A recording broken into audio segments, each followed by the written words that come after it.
بسم اللہ الرحمن الرحیم۔ السلام علیکم۔ نبی کریم صلی اللہ علیہ وسلم نے فرمایا 7 چیزیں گھر سے دور رکھو ورنہ غریبی آپ کا مقدر بن جائے گی۔ بسم اللہ الرحمن الرحیم۔ ناظرین، آپ میں سے 90% لوگ اپنے گھر اور کاروبار میں برکت سے پریشان ہیں۔ ہر دوسرا انسان کاروبار میں برکت سے پریشان ہے۔ ہر دوسرے انسان کی زندگی میں یہی کہانی ہے اور وہ یہی کہتا رہتا ہے کہ ہم لوگ محنت تو بہت کر رہے ہیں لیکن ہمارے گھر اور کاروبار میں برکت نہیں۔ تو ایسی صورتحال میں ہم لوگ اگر اپنی زندگی میں جھانک کر دیکھیں تو کہیں نہ کہیں ہماری ہی کچھ ایسی غلطیاں ہیں جن کی وجہ سے آج ہمارے گھروں سے برکتیں ختم ہو رہی ہیں۔ ہم لوگ غریبی کی طرف بڑھتے چلے جا رہے ہیں۔ گھر میں پریشانی سے بہت زیادہ ہی لڑائیاں جھگڑے ہوتے ہیں۔ کیا آپ جانتے ہیں ان تمام چیزوں کے پیچھے ہمارا اپنا خود کا ہاتھ ہے۔ آج ہم آپ کو 7 چیزیں ایسی بتانے والے ہیں جن کو آپ اپنے گھر میں کرنا بند کر دیجئے۔ انشاءاللہ تبارک و تعالیٰ ایک ہفتے آپ اس ویڈیو کے مطابق اپنی زندگی کو گزاریے، اگلے ہفتے سے ہی آپ کو اس کے فائدے دیکھنا شروع ہو جائیں گے۔ تو آج آپ لوگ یہ جانو کہ 7 ایسی کون سی غلطیاں ہیں جن سے ہمارے گھر اور کاروبار میں برکت ختم ہو رہی ہے، اور 7 وہ ایسے کون سے کام ہیں جن کو ہمیں کرنا چاہیے، جن سے ہمارے گھر اور کاروبار میں انشاءاللہ تبارک و تعالیٰ برکت ہوگی۔ گھر میں غریبی آنے کے 7 وجوہات اور گھر میں امیری آنے کی 7 نشانیاں آج آپ لوگ اس ویڈیو کے اندر جاننے والے ہیں۔ تو جلدی سے آپ لوگ اس ویڈیو کو لائک کر دیجئے۔ آئیے ناظرین شروع کرتے ہیں۔ سب سے پہلے ہم جان لیتے ہیں وہ 7 کام کون سے ہیں جن سے گھر میں غریبی آتی ہے۔ اس کے بعد ہم جانیں گے 7 ان کاموں کے بارے میں جن سے گھر میں امیری آتی ہے۔ نمبر 1، جلدی نماز پڑھنا۔ ناظرین، آپ نے اکثر یہ دیکھا ہوگا کہ ہم لوگ نماز پڑھنے کے لیے جاتے ہیں، ہم 2 رکعت بھی ادا نہیں کر پاتے اور ہمارے برابر والا انسان پوری نماز مکمل کر کے مسجد سے نکل جاتا ہے۔ کیا آپ جانتے ہیں یہ چیز اللہ کو بالکل ناپسند ہے۔ اللہ نے نماز میں سکون رکھا ہے اور ہم اس کو سزا کی طرح ادا کرتے ہیں کہ جلدی سے ختم ہو اور ہم اپنے گھر پر جائیں۔ ایسا کرنے سے آپ کے گھر کاروبار کی برکت ختم ہو جاتی ہے۔ نماز ہمیشہ اللہ کو راضی کرنے کے لیے پڑھیں اور سکون سے ادا کریں۔ نمبر 2، وضو کی جگہ پیشاب کرنے سے۔ ناظرین، جو ہمارے باتھ روم بنے ہوئے ہوتے ہیں جس کو ہم غسل خانہ کہتے ہیں، وہاں پر ہم لوگ غسل تو کرتے ہیں لیکن اس کے ساتھ ساتھ ہمارے گھر کے کچھ ایسے لوگ ہیں جو غسل خانے میں ہی پیشاب وغیرہ کر دیتے ہیں، یا پھر جہاں ہم وضو کرتے ہیں وہاں پر پیشاب وغیرہ غلطی سے یا جانے انجانے میں کر دیتے ہیں۔ اب غسل کرنے کے لیے وضو کرنا بہت ضروری ہے۔ اب جہاں پر ہم غسل کریں گے، وضو کریں گے، وہیں پر ہم پیشاب کرنا شروع کر دیں تو کیا کبھی آپ نے سوچا ہے کہ آپ کے گھر اور کاروبار میں برکت ہوگی؟ تو جہاں تک میں جانتی ہوں کبھی بھی ایسا کرنے سے گھر اور کاروبار میں برکت ہوگی ہی نہیں۔ تو آپ یہ غلطی بالکل نہ کریں، وضو کی جگہ پر یا پھر غسل خانے میں کبھی بھی پیشاب نہ کریں۔ نمبر 3، کھڑے ہو کر پیشاب کرنا۔ ناظرین، جب بھی ہم لوگ کہیں باہر گھومنے کے لیے جاتے ہیں تو جانے انجانے میں ہم لوگ کھڑے ہو کر پیشاب کر دیتے ہیں اور کبھی کبھی ہم پیڑ کے نیچے بھی پیشاب کر دیتے ہیں۔ کیا آپ یہ بات نہیں جانتے ہیں کہ پیڑوں پر اکثر جنات کا سایہ ہوتا ہے؟ اگر ہم پیڑ کے نیچے پیشاب کرتے ہیں یا کھڑے ہو کر پیشاب کرتے ہیں اور اس پیڑ کے اوپر اگر جنات کا سایہ ہو تو برکت تو دور کی بات ہے، آپ کی پوری نسلیں برباد ہو جائیں گی۔ تو اس چیز کا بھی آپ لوگ دھیان رکھیں، کھڑے ہو کر کبھی بھی پیشاب نہ کریں۔ نمبر 4، کھڑے ہو کر پانی پینے سے۔ جو شخص بھی کھڑے ہو کر پانی پیتا ہے گھر میں کبھی بھی برکت نہیں ہوتی۔ نمبر 5، منہ سے پھونک مار کر چراغ کو بجھانے سے۔ ناظرین، ایسا کرنے سے بھی آپ کے گھر میں نحوست آتی ہے، یعنی کہ بے برکتی آتی ہے۔ چراغ کو ہمیشہ ہاتھ کی ہوا سے بجھائیں، منہ کی ہوا سے بجھانے سے آپ کے گھر کی برکت ختم ہو جائے گی۔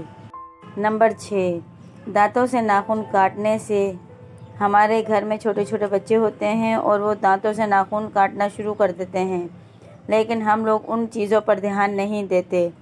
وہ بڑے ہو کر جیسے ان کی عادت ہوتی ہے اسی طریقے سے ہم اپنے ناخن کو کاٹتے رہتے ہیں۔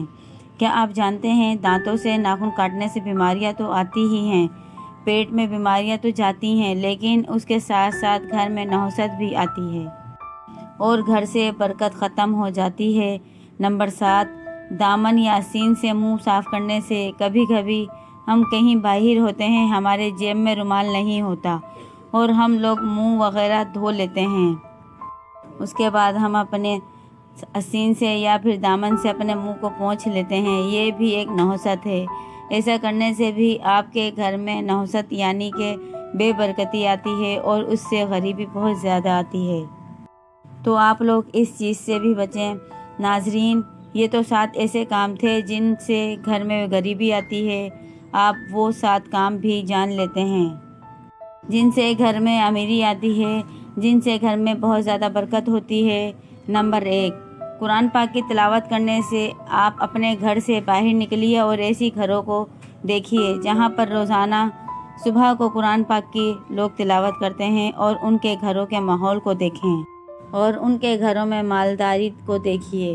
ان کے گھر کے ماحول بھی اچھے ہوں گے اور وہ آپ سے کہیں زیادہ امیری میں ہوں گے، یعنی کہ مالدار ہوں گے۔ ان کی امیری کی وجہ یہی ہے کہ وہ روزانہ قرآن پاک کی تلاوت کرتے ہیں، تو آپ بھی اپنے گھر میں قرآن پاک کی تلاوت شروع کر دیجئے، انشاءاللہ آپ کے گھر میں بہت زیادہ برکت ہوگی۔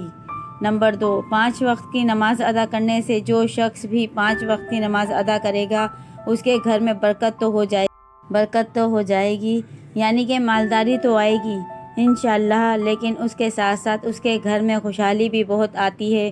تو آپ نمازوں کی پابندی کرنا شروع کر دیں، برکت کی فکر اپنے دماغ سے نکال دیں، اللہ آپ کے گھر میں ویسے ہی بہت زیادہ برکت دے دے گا۔ نمبر 3، اللہ پاک کا شکر ادا کرنے سے قرآن پاک میں اللہ تبارک و تعالیٰ نے ارشاد فرمایا، تم میری شکر گزاری کرو گے تمہیں اس سے زیادہ دوں گا۔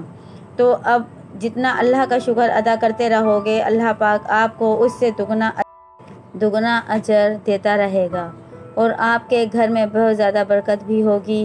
نمبر 4، غریب اور مجبور لوگ مدد کرنے سے سچ بتانا، آپ میں سے کتنے لوگ ہیں اس بار عید پہ زکوٰۃ نکالی؟ زکوٰۃ غریبوں کا حق ہے، اس کو آپ جتنا نکالو گے اتنا ہی آپ کے پیسوں میں برکت ہوگی۔ کبھی بھی یہ مت سوچنا کہ میں 1 لاکھ روپے کی زکوٰۃ نکال رہا ہوں تو یہ میرے پیسے میں کمی آئے گی، نہیں، بلکہ آپ اس چیز کو آزما کے دیکھنا، اس بار آپ 1 لاکھ زکوٰۃ دو گے تو اللہ آپ کو اتنا دے دے گا کہ اگلی عید پر آپ 2 لاکھ کی زکوٰۃ دو گے۔ یہ چیز میری خود کی آزمائی ہوئی ہے۔ نمبر 5، گناہوں سے معافی مانگنے پر چلتے پھرتے اٹھتے بیٹھتے آپ استغفار استغفار استغفار کا ورد کرتے رہیں، انشاءاللہ آپ جتنا اللہ سے اپنے گناہوں کی معافی مانگو گے اللہ آپ کو اتنا ہی زیادہ اضافہ دے گا۔ نمبر 6، ماں باپ رشتہ داروں سے اچھا برتاؤ یعنی کہ اچھا سلوک کرنے سے جتنا آپ ماں باپ کی خدمت کرو گے اللہ تبارک و تعالیٰ آپ سے اتنا ہی زیادہ خوش ہوگا۔ اللہ نے خود ارشاد فرمایا، جس نے اپنے ماں باپ کو راضی کر لیا اس نے مجھے راضی کر لیا۔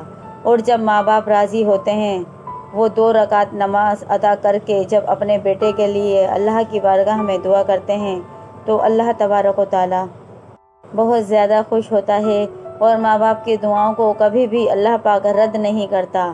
ایسی اولادوں کو اللہ پاک بہت زیادہ دیتا ہے، تو آپ لوگ بھی اپنے ماں باپ کے ساتھ اچھا برتاؤ کریں، اپنے رشتہ داروں کے ساتھ اچھا برتاؤ کریں اور اپنے ماں باپ کی خدمت کریں۔ نمبر 7، صبح کو سورہ یاسین کی تلاوت کرنے سے اور شام کو سورہ واقعہ کی تلاوت کرنے سے گھر اور کاروبار میں برکت ہوتی ہے۔ اب دنیا بھر کے وظیفے چھوڑ دو، صبح کو اٹھو اور سورہ یاسین کی تلاوت کر لیا کرو اور شام کو مغرب کے بعد سورہ واقعہ کی تلاوت کر لیا کرو۔ اس کے علاوہ آپ کو کچھ کرنے کی ضرورت نہیں، نمازوں کی پابندی کرتے رہو، انشاءاللہ آپ کے گھر میں بہت زیادہ برکت ہوگی۔ ناظرین، یہ 14 کام ایسے ہیں جو ہر مسلمان کو صحیح طریقے سے کرنا چاہیے، انہی کی وجہ سے ہمارے گھر سے برکتیں ختم ہو رہی ہیں۔ تو آپ لوگ یہ 14 کام خود بھی کریں اور دوسروں کو بھی بتائیں۔ اس ویڈیو کو ہر مسلمان تک شیئر کر دیں تاکہ کوئی بھی مسلمان یہ غلطی بالکل نہ کرے۔ اگر آپ کو یہ ویڈیو اچھی لگی ہے تو آپ اس کو لائک کریں، شیئر کریں اور سبسکرائب کرنا مت بھولیے گا۔ جزاک اللہ۔